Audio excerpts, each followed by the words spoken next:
الله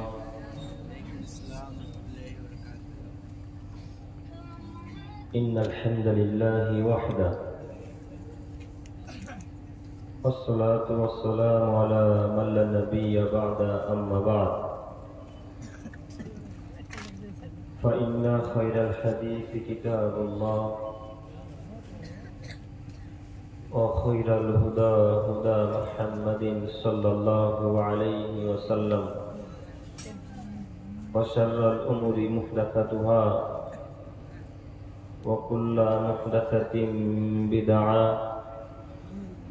وكل بدعة ضلالة وكل ضلالة في النار.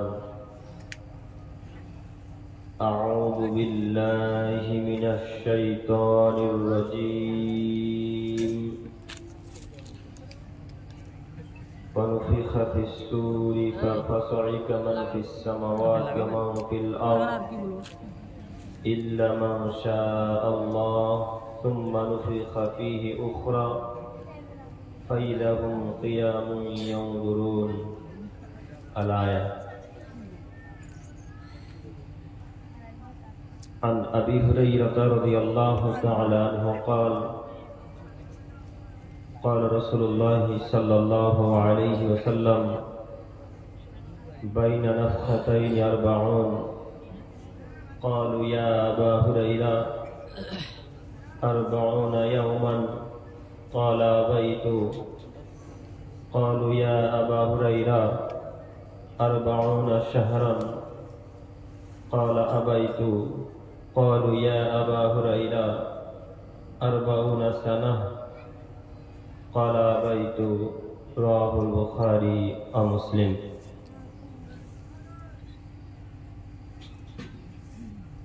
عن عائشة رضي الله تعالى عنها قالت قال النبي صلى الله عليه وسلم إن المؤمن لا يدرك بحسن خلقه درجة الصائم القائم. رواه المشكاة بسند صحيح. عن عائشة رضي الله تعالى عنها قالت قال النبي صلى الله عليه وسلم يحشر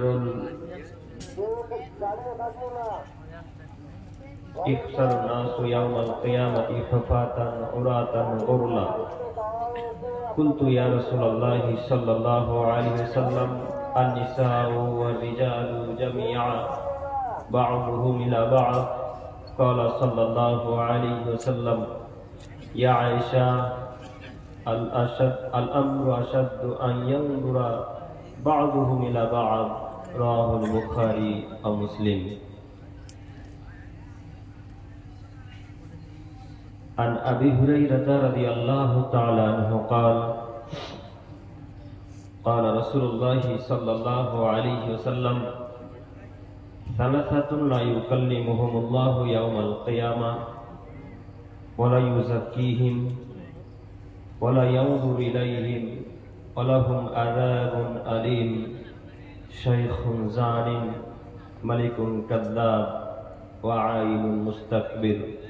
رواه مسلم والمشكاة. عن عمار بن ياسر رضي الله تعالى عنه قال قال رسول الله صلى الله عليه وسلم ثلاثة قد حرم الله عليهم الجنة آكل مدمن الخمر الدايس الذي يقر في أهله الكبر.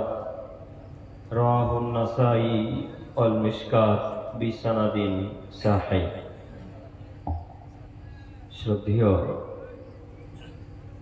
যোগ্যতম সভাপতি সাহেব ও আমার সামনে বসে থাকা দিনী ভাই ও পর্দার আড়ালে মা ও বোনেরা, প্রশংসা আল্লাহ সুবহানাহু ওয়া তাআলার জন্যই। শান্তি অবতীর্ণ হোক আল্লাহ রাসূলের উপর সাল্লাল্লাহু আলাইহি ওয়াসাল্লাম। সম্মানিত উপস্থিতি, বক্তব্য শুরু করার প্রথমেই আপনাদের সাথে আমার জরুরি কয়েকটি কথা।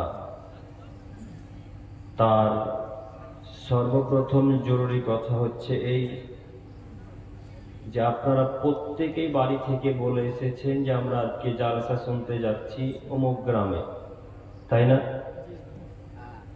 কি গ্রাম জান না? শঙ্করপুর। জাযাকাল্লাহ খাইর। আপনারা প্রায় মানুষই বাড়ি থেকে পিতামাতাকে বলে এসেছেন যে আব্বু আম্মু আজকে আমাদের শঙ্করপুরে জালসা, তো আমরা শঙ্করপুর জালসা শুনতে যাচ্ছি।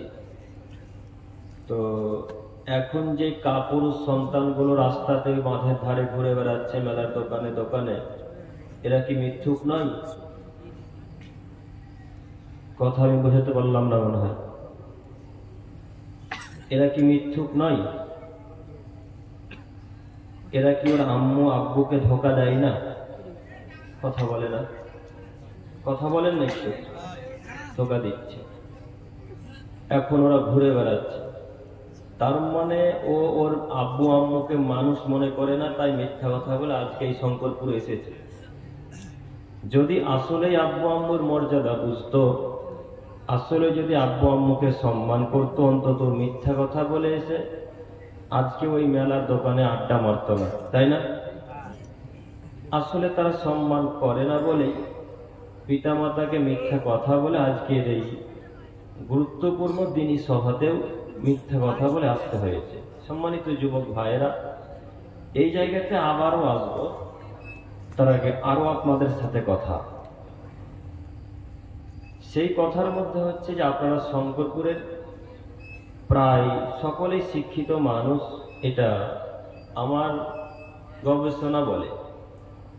আমি যতদূর জানি আপনাদের আশেপাশে আমতলা মাদ্রাসা আছে, তাই না? আরো অনেক মাদ্রাসা আছে, যাই হোক আমি হয়তো নাম জানি না। তো মাদ্রাসাতে অনেকেই শিক্ষা গ্রহণ করেছেন, শিক্ষা অর্জন করেছেন, কেউ বা স্কুলে শিক্ষা অর্জন করেছেন। এই ভিত্তিতে আমি বলতে চাইছি যে আপনারা শঙ্করপুরের প্রায় মানুষ শিক্ষিত। তো এইবার আমি আপনাদেরকে বলি, এখন যে গতিতে, যে নীতিতে, যে জায়গাতে বসে আছেন, এটা কোনো শিক্ষিত মানুষের পরিচয় হলো?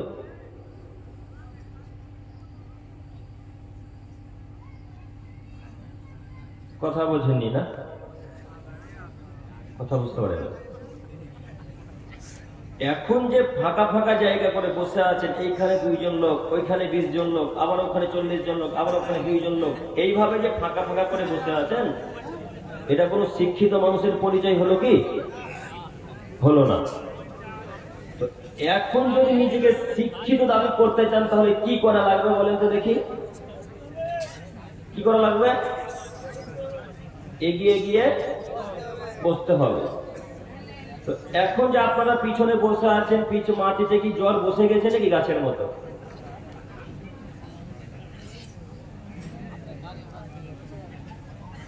এত বড় একটা দিনী সভাতে একটু আগে মাদানী সাহেব বক্তব্য রাখছিলেন, যেমন তেমন ব্যাপার। এত বড় একটা আলেম বক্তব্য রাখছিলেন, আপনারা এইভাবে পিছনে বাজারে আড্ডা মারছেন, মানে কি দেখাতে চাচ্ছেন নিজেকে? নিজেকে কি মানুষ একেবারে মনে করেন না? এই শঙ্করপুরে পশু হিসেবে বসবাস করছেন নাকি? এত বড় একটা দিনের দায়ী, এত বড় একটা আলেম বক্তব্য রেখে চলে গেলেন, আর আপনারা এইভাবে দূরে দূরে বাজারে ঘোরাঘুরি করছেন, মানে?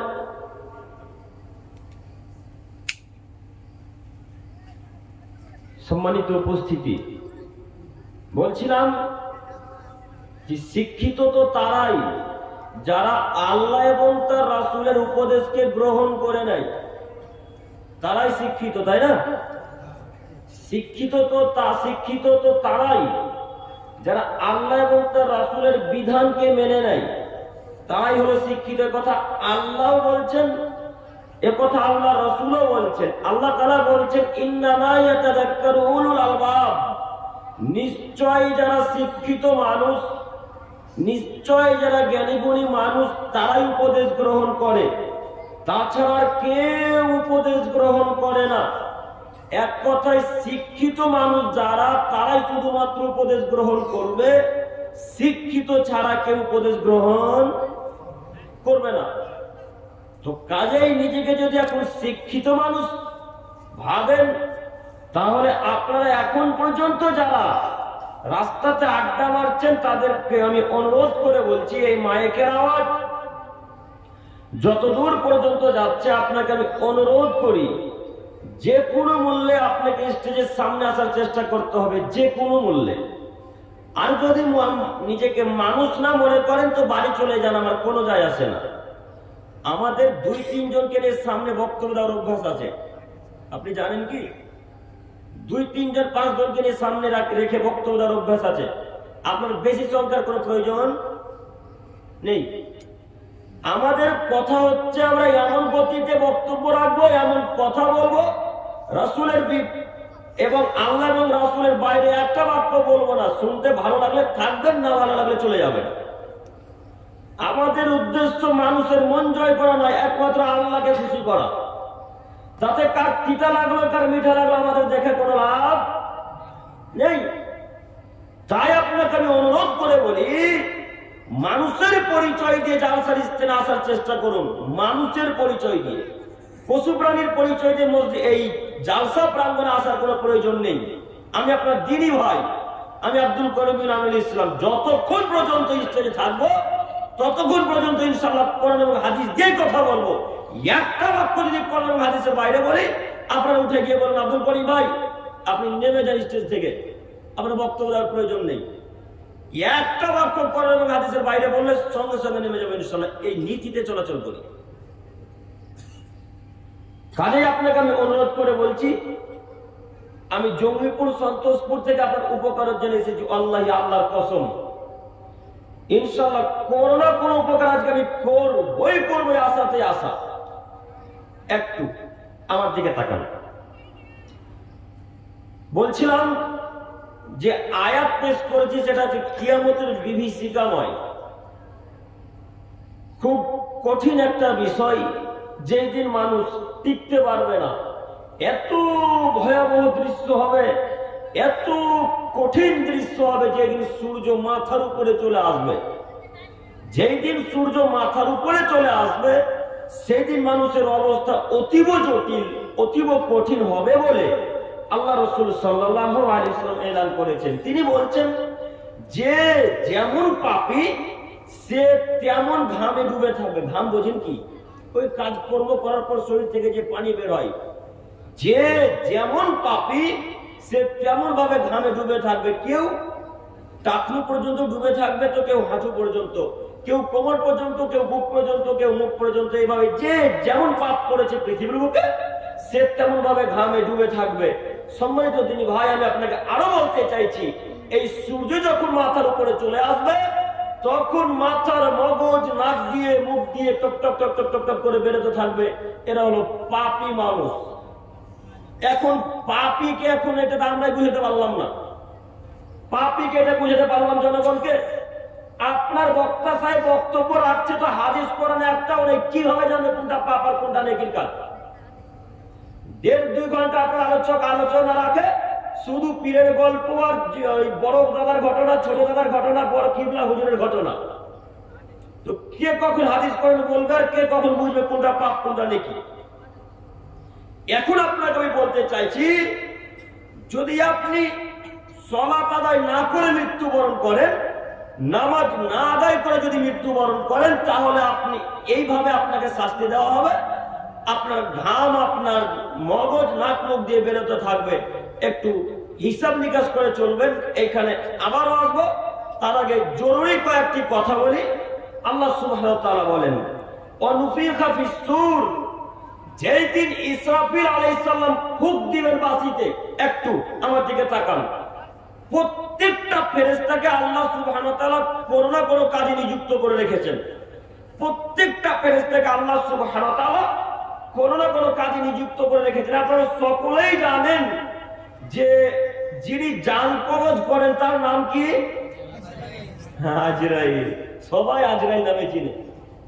আসলে কি নাম আজরাইল? কি নাম? মালাকুল মাউত আলাইহিস সালাম। প্রত্যেকটা ফেরেশতাকে আল্লাহ সুবহানাহু ওয়া তাআলা কোন না কোন কাজে নিযুক্ত করে রেখেছেন। তেমনি আল্লাহ তাআলা মালাকুল মাউতকে আত্মাকে ছিনিয়ে নিয়ে যাওয়ার জন্য নিযুক্ত করে রেখেছেন। 1 2 জিবরাইল আলাইহিস সালাম, তাকে আল্লাহ তাআলা কোন কাজে নিযুক্ত করেছিলেন? ওহীর কাজে। তিনি নবী রাসূলদের কাছে ওহী নিয়ে আসবেন, কোরআন হাদিস নিয়ে আসবেন, তাওরাত ইনজিল জবুরে যা যা নাজিল হয়েছে সেগুলো নিয়ে আসা তার কি ছিল? কাজ ছিল। তিনি হচ্ছেন ফেরেশতাদের লিডার। তো এইভাবে আল্লাহ সুবহানাহু ওয়া তাআলা ইসরাফিল আলাইহিস সালাতু ওয়াস সালামকেও বাঁশিতে ফুঁক দেওয়ার জন্য প্রস্তুত করে রেখেছেন। ওই যে আল্লাহ তাআলা দায়িত্ব দিলেন ইসরাফিলকে, যেদিন থেকে ইসরাফিল আলাইহিস সালামকে দায়িত্ব দেওয়া হয়েছে সেদিন থেকে আল্লাহ দিকে এইভাবে তাকিয়ে আছেন, কান খাড়া হয়ে আছে। কখন আল্লাহ আমাকে আদেশ করে কখন বাঁশিতে ফুঁক দিই, কখন আল্লাহ আমাকে আদেশ করে কখন বাঁশিতে ফুঁক দিই। বুখারী মুসলিম। আল্লাহ নবী বলছেন আল্লাহ সুবহানাহু ওয়া তাআলা ইসরাফিলকে যেদিন থেকে আদেশ করেছেন সেদিন থেকে ইসরাফিল আলাইহিস সালাম চক্ষুকের কর্ণকে এদিক ওদিক করেননি। কেন? আমি যদি চক্ষুকে এদিক ওদিক করি, কর্ণকে এদিক ওদিক নিয়ে যাই, তাহলে হয়তো আল্লাহ সেই সময় আমাকে আদেশ করে দিবে, আমার আদেশ আল্লাহর মান্য করা হবে না। তাই তিনি ওইভাবে সেদিন থেকে তাকিয়ে আছেন যেদিন থেকে আল্লাহ থেকে আদেশ দিয়েছেন, দায়িত্ব দিয়েছেন। এটা হলেন ইসরাফিল আলাইহিস সালাম। তো আল্লাহ তাআলা এমন এমন ক্ষমতা এক একজন ফেরেশতাকে দিয়েছেন। আল্লাহ ফেরেশতাদেরকে এত ক্ষমতা দিয়েছেন, আল্লাহ ফেরেশতাদেরকে এত ক্ষমতা দিয়েছেন, এই গোটা পৃথিবীটাকে ফেরেশতা একজন ফেরেশতা এইভাবে ধরে উল্টে দিতে পারেন। একজন ফেরেশতার এত ক্ষমতা এক একজন ফেরেশতা, এক একজন ফেরেশতার এত ক্ষমতা, এই পুরো পৃথিবীটাকে, গোটা পৃথিবীটাকে এইভাবে ধরে এইভাবে উল্টে দিতে পারেন। তার নাম ফেরেশতা। এরকম ফেরেশতা জাহান্নামকে টেনে নিয়ে আসবে। একটা পরে দেখাচ্ছি ক্ষমতা ফেরেশতাদের। আমার দিকে তাকান। আল্লাহ নবী সাল্লাল্লাহু আলাইহি ওয়াসাল্লাম বলছেন, যখন জাহান্নামকে টেনে এইচড়ে জাহান্নামে কিয়ামতের ময়দানে জাহান্নামকে নিয়ে আসা হবে, তখন জাহান্নামের গায়ে ৭০,০০০ রশি লাগানো থাকবে। কত হাজার বললাম? একটু কথা বলবেন আমার সাথে, ঠিক আছে? ৭০,০০০ রশি জাহান্নামের গায়ে লাগানো থাকবে। প্রত্যেকটা রশিতে ৭০,০০০ করে ফেরেশতা থাকবেন। প্রত্যেকটা রশিতে কত হাজার করে ফেরেশতা? ৭০,০০০ করে ফেরেশতা। এক একজন ফেরেশতার এত ক্ষমতা, এই গোটা পৃথিবীটাকে এক হাতে ধরে আর এক হাতে আছড়ে দিতে পারেন। তার হলেন ফেরেশতা। প্রমাণ একটু আপনাকে দেখাই। যখন মুহাম্মদ সাল্লাল্লাহু আলাইহি সাল্লাম তায়েফের ময়দানে দাওয়াত নিয়ে গেলেন, তায়েফবাসীকে বলছেন আল্লাহ এক আল্লাহর ইবাদত করা লাগবে, আমি আল্লাহ রাসূল, আমার কথা মান্যতা দিতে হবে, আল্লাহর ইবাদত করা লাগবে। এই মূর্তির পূজা করা যাবে না, এই মানুষের পূজা করা যাবে না। ওই যে তায়েফের সরদার, তায়েফের যারা নেতা, যারা দায়িত্বশীল, তারা তায়েফের ছেলেদেরকে একটু খেপিয়ে দিল। এরা বললো, আরে একজন মানুষ এসেছে আরব থেকে, এই লোকটা পাগল মানুষ, একে পাথর মেরে চূর্ণ বিচূর্ণ করে মাথায় রক্তাক্ত করে দাও। বাচ্চা মানুষ, ছেলে মানুষ, বোঝে না, যা আদেশ করে তাই পালন করে। ওরা ওদের নেতাদের, সরদারদের কথা শুনে মুহাম্মদ সাল্লাল্লাহু আলাইহি সাল্লামের মাথাকে চোট করে মারলেন, পাথর একেবারে মুহাম্মদ সাল্লাল্লাহু আলাইহি সাল্লামের মাথাকে ফাটিয়ে রক্ত বের করে দিলেন। মুহাম্মদ সাল্লাল্লাহু আলাইহি সাল্লামের মাথা দিয়ে রক্ত বের হচ্ছে, শরীর ফেটে গেছেন। এমন অবস্থায় আল্লাহ সুবহানাহু ওয়া তাআলা ফেরেশতা পাঠালেন মুহাম্মদের কাছে, মুহাম্মদ সাল্লাল্লাহু আলাইহি সাল্লামের কাছে এসে ফেরেশতাগণ বলছেন, আল্লাহর নবী একটু বলেন না, আমি তায়েফবাসীকে ওই পাথরের সাথে মিশিয়ে ধূলিসাৎ করে দিই। আল্লাহ একটু বলেন না, আমাকে একটু শুধু আদেশ করেন না, এই তায়েফবাসীকে পাহাড়ের সাথে মিশিয়ে একেবারে মাটির সাথে নেস্তনাবুদ করে দেবো, মিটিয়ে দেবো। আল্লাহ একটু শুধু আদেশ করেন। আল্লাহ নবী সাল্লাল্লাহু আলাইহি সাল্লাম বললেন, আরে না না না না না না, আমি তো ওদের হেদায়েতের জন্য এসেছি, আমি কোনো তাদেরকে মারতে বলবো। আল্লাহুস সামাদ। কত বড় হৃদয়ের মানুষ হলে, কত বড় অন্তরের মানুষ হলে এরকম কথা বলতে পারে? যারা মেরে মাথা ফাটিয়ে দিল, যারা শরীরকে ফাটিয়ে দিল, তাদের জন্য আবার বলছেন না না না ফেরেশতাগণ, এদেরকে মারা লাগবে না, এরাই তো আমার দাওয়াত গ্রহণ করবে, এদেরকে আমি দাওয়াত দিব। ইনি হলেন মুহাম্মদ সাল্লাল্লাহু আলাইহি সাল্লাম। পাহাড় যে কত বড়, আমি আপনাকে কি দিয়ে বুঝাবো? এত বড় পাহাড়কে তিনি বলছেন একটু শুধু আদেশ করে গোটা তায়েফবাসীকে আবার মাটির সাথে মিশিয়ে দেবো। আপনাকে বোঝাতে পারছি ফেরেশতার ক্ষমতা, ফেরেশতাদের ক্ষমতা। এরকম ফেরেশতাগণ ৭০,০০০ ফেরেশতাগণ এক একটা রশিতে থাকবেন, ৭০,০০০ রশি থাকবে। তাহলে জাহান্নাম কত বড় হবে আমি আপনাকে কি দিয়ে বুঝাই? জাহান্নাম কত বড় আমি আপনাকে কি দিয়ে বুঝাই। এরকম জাহান্নামে মানুষকে প্রবেশ করানো হবে, এরকম জাহান্নামে আমার আপনার মতো আলেমকে প্রবেশ করা হবে, এরকম জাহান্নামে আমার আপনার মতো মানুষকে প্রবেশ করা হবে যারা কথা ভিত্তিতে বলে না, রাসূল সাল্লাল্লাহু আলাইহি ওয়াসাল্লামের নীতিতে বলে না, যারা কোরআন হাদিস দিয়ে কথা বলে না, তাদেরকে এইভাবে জাহান্নামে নিক্ষেপ করা হবে। এবং যারা সালাত আদায় করে না, তাদেরকে ওই জাহান্নামে নিক্ষেপ করা হবে। একটু আমার দিকে তাকান, সারা পৃথিবীর গাছপালা, সারা পৃথিবীর পশু, সারা পৃথিবীর জিন, সারা পৃথিবীর মানুষ যদি একসাথে জাহান্নামের গেট দিয়ে ঢুকে যায়, সারা পৃথিবীর পশু প্রাণী, গরু, ছাগল, উট, দুম্বা, ভেড়া, মানুষ, জিন, যত জাতি আছে, এরা সবাই যদি একসাথে জাহান্নামের গেট দিয়ে ঢুকে যায়, জাহান্নাম আঁচ করতে পারবে না যে আমার ভিতরে কিছু প্রবেশ করলো। তার মানে বুঝতে পারছেন জাহান্নাম কত বড়, কত বড় জাহান্নাম। আমি আপনাকে কি দিয়ে বুঝাই, এদিকে যাচ্ছি না। একটু আমি আপনাকে বলতে চাইছি, ইসরাফিল আলাইহিস সালামকে আল্লাহ তাআলা ফুঁক দেওয়ার জন্য আদেশ করেছেন। ইসরাফিল, যখন আমি আদেশ করব তখন তুমি ফুঁক দিবেন, তখন তুমি ফুঁক দিবে। তাই ইসরাফিল আলাইহিস সালামের কথা আল্লাহ তাআলা এখানে পেশ করেছে। তিনি বলছেন অনুফিকা ফিস-সূর, যখন ইসরাফিল আলাইহিস সালাম ফুঁক দিবেন, ফাসাইকা মান ফিস সামাওয়াতি ওয়া মান ফিল আরদ, আসমান এবং জমিনে যা কিছু আছে, আসমান এবং জমিনে যা কিছু আছে সবাই ধ্বংস হয়ে যাবে। ইল্লা মাশাআল্লাহ, তবে আল্লাহ যাকে ব্যতীত তাকে ধ্বংস করবেন না, আল্লাহ যাকে চাইবেন তাকে ধ্বংস করবেন না। এখানে একটা ইখতিলাফি মাসলা, অনেক উলামায়ে কেরামগণ বলেছেন যে এই ফুঁকে ফেরেশতাগণ মারা যাবে না। অনেক উলামায়ে কেরামগণ বলেছেন এই ফুঁকে ফেরেশতাগণ মারা যাবে না। আবার কেউ কেউ বলছেন যাবে।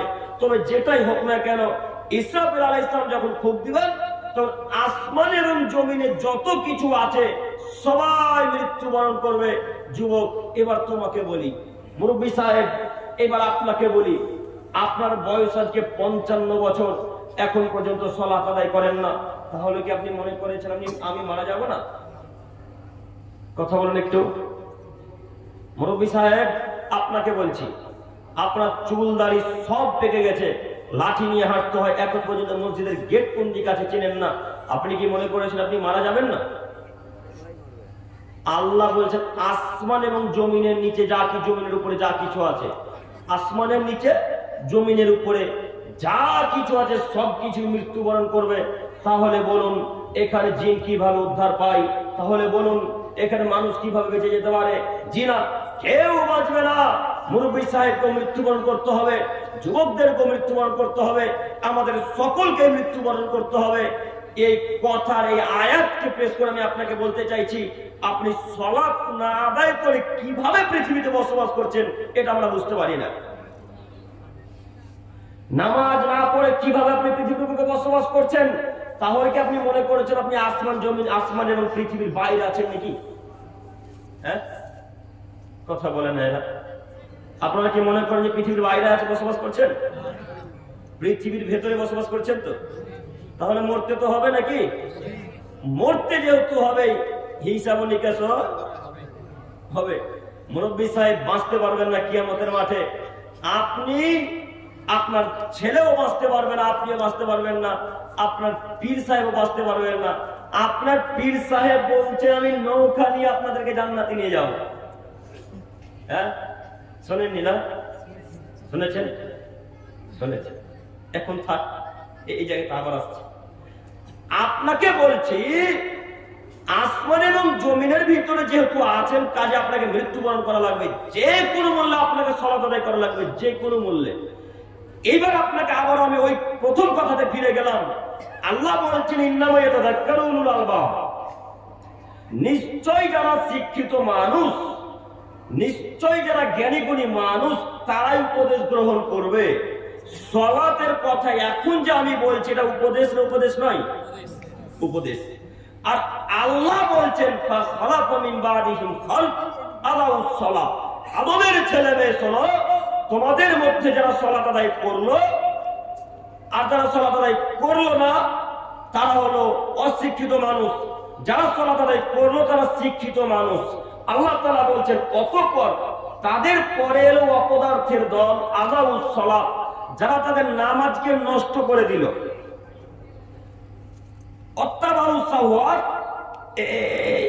অন্তরের মন মতো